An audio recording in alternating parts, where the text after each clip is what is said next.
Hey, what's up guys, and welcome back to another video. Today I'm going to be talking about how I got a full ride scholarship to Texas A&M Engineering. I'm going to go through every single stage of my journey and what you guys need to know if you want to receive this scholarship as well. So let's just jump right into it. Number one, utmost importance to get this scholarship is being a National Merit Finalist. This means in your junior year when you take the PSAT, it'll also be called the National Merit Qualifying Exam or something along that lines. Basically, when you take this test, you have to be in the top 1% of all test takers in your state. So that means the qualifications by the test score that you receive can vary by the state that you're in. For example, if you're in a state like Mississippi or Louisiana, the threshold that you need to meet is significantly lower compared to other states. However, if you're in a state like New Jersey, the threshold is significantly higher. For me, I was in Texas, so it's somewhere along the middle of the pack. I was lucky enough to receive a 1480 on the PSAT, and this qualified me to become a National Merit semi-finalist. After that, I filled out an application on the scholarship website for National Merits, and then I was recently alerted to the fact that I have been awarded finalist selection. If you are a semi-finalist, it's not that hard to become a finalist. You just need an SAT score that kind of backs up your PSAT score, since if you study for the PSAT, you should be pretty good for the SAT as well. I would actually recommend studying for the SAT for the PSAT because the questions are almost identical. In addition, you need to follow up with your school counselor to make sure that they submit the application on time along with your teacher recommendation if applicable. So just for an example, previous years show that 16,000 National Merit semi-finalists were selected, and out of those people, 15,000 became finalists. Those 1,000 in the middle either had really bad grades, really bad SAT score, or they just straight up didn't fill out the application. So don't be one of those people, fill out the application, and you can become a National Merit finalist. Overall, what I did to study for the PSAT was I studied SAT problems a lot. I think it's possible for anyone to get a high enough SAT score or PSAT score if they really put in the work, because the SAT and PSAT is really just about pattern recognition between questions, because there's only a certain amount of ways that they can ask you a question. In fact, a research showed that questions practiced were directly correlated with the scores that people receive. So if you are lost, definitely feel free to check out my weekly Zoom classes in the description below for the SAT and PSAT, and hopefully I can help you and provide additional value to you. So number one thing is getting that PSAT score. They will not consider you for this scholarship at all if you're not a National Merit semi-finalist. With that out of the way, let's move on to the scholarship essays. So whenever you fill out your application for Texas A&M as a whole, there will be a separate section for scholarship essays. I applied really early, around mid to late September, and I got my decision back before October 15th, which is the early action deadline for engineering. That helped me a lot to relieve so much stress because I knew that Texas A&M was always in my back pocket if I didn't get into the schools that I wanted. However, with this scholarship, I realized how much more I wanted to go to the Texas A&M. So the first question that they ask is the general applied Texas essay. For my class, which is class of 2023, they asked us, what unique opportunities or challenges have you experienced throughout your high school career that have shaped who you are today?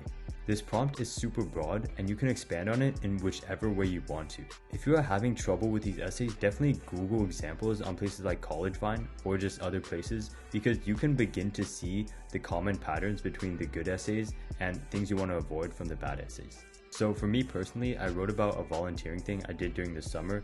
Maybe it was cliche, maybe it wasn't. If you guys want me to share my essays in a future video, definitely let me know in the comment section below.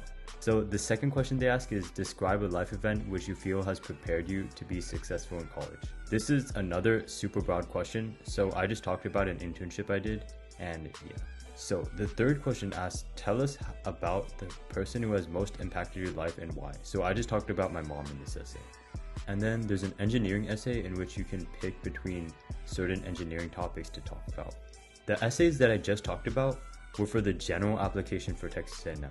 But here's where we get into the scholarship essays. So these scholarship essays were pretty short, pretty much just asking you like, what do you want from your major and what do you want from Texas A&M? My responses were really basic, so this is something where you can definitely beat me when you write your essays. I didn't know how scholarships worked, and I know that if I did, I would have definitely been more confident to receive the scholarship if I actually knew about it. So for scholarship questions, they ask, why have you chosen to apply to Texas A&M?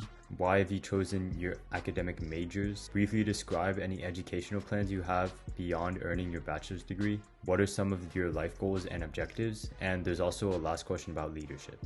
If you guys want more tips on these essays, definitely feel free to email me from the description below, or check out websites like CollegeVine, which provide really helpful tips. Last thing is, some people did not do the scholarship application at all, and they wanted to do it in their portal. I would just recommend doing everything as a whole and then just getting it done with.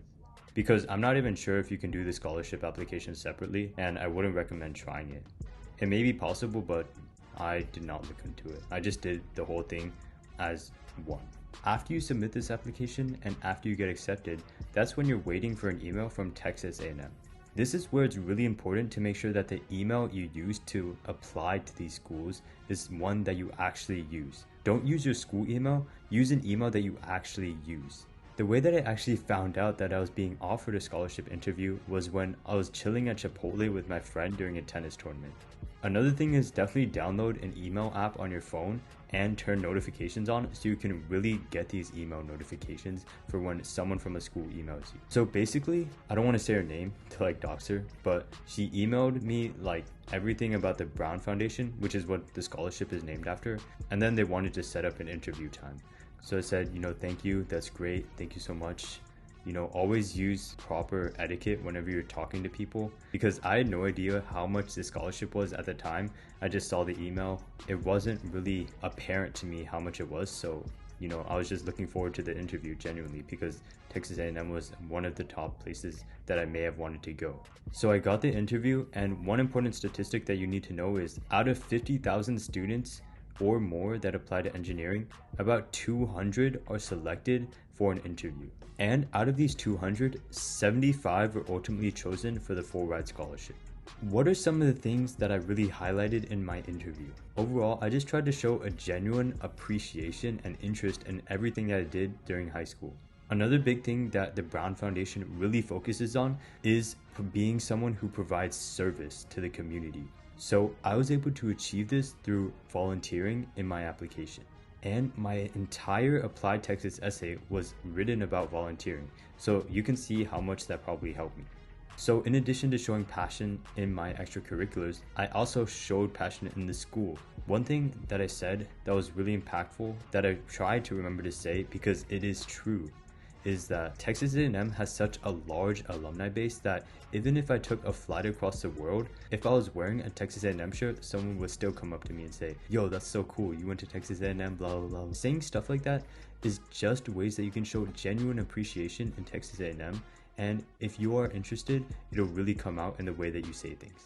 But ultimately, the interview was super nice. They gave me a breakdown of everything the Brown Foundation was. I still did not know how much the scholarship was. I was assuming that it would be at least 1,000. So, I'll take that any day. But I really had no idea until I got the call from the person who runs the scholarship himself. So I'll never forget this day. I'm in a hotel and we went to a beach, but it was super cold, so we couldn't do anything. So I was sitting inside and I was watching the World Cup, and I see a text pop up on my phone, and it's the guy who the scholarship is named after texting me. So he's like, yo, what's up? I have good news. Are you down to call? And I didn't tell him I was watching the World Cup then and there, but I was like, sure, I'm down in like an hour. So I set that up and he broke down how much the scholarship was, and that was extremely cool and probably one of the best days of my life. I'll never forget that day.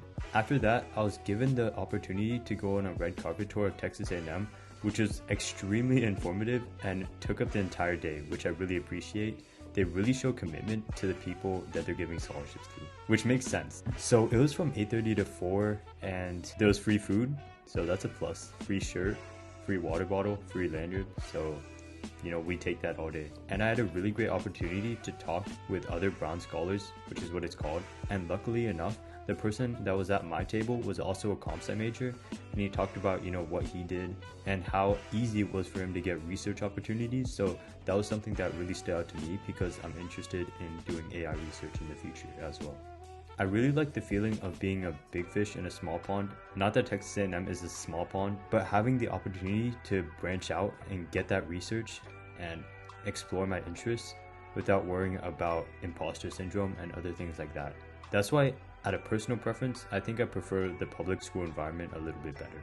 Not to mention football as well. Then I'm lucky enough to have an opportunity to go on a summer trip this coming summer 2023 to either the UK or Italy for 20 whole days.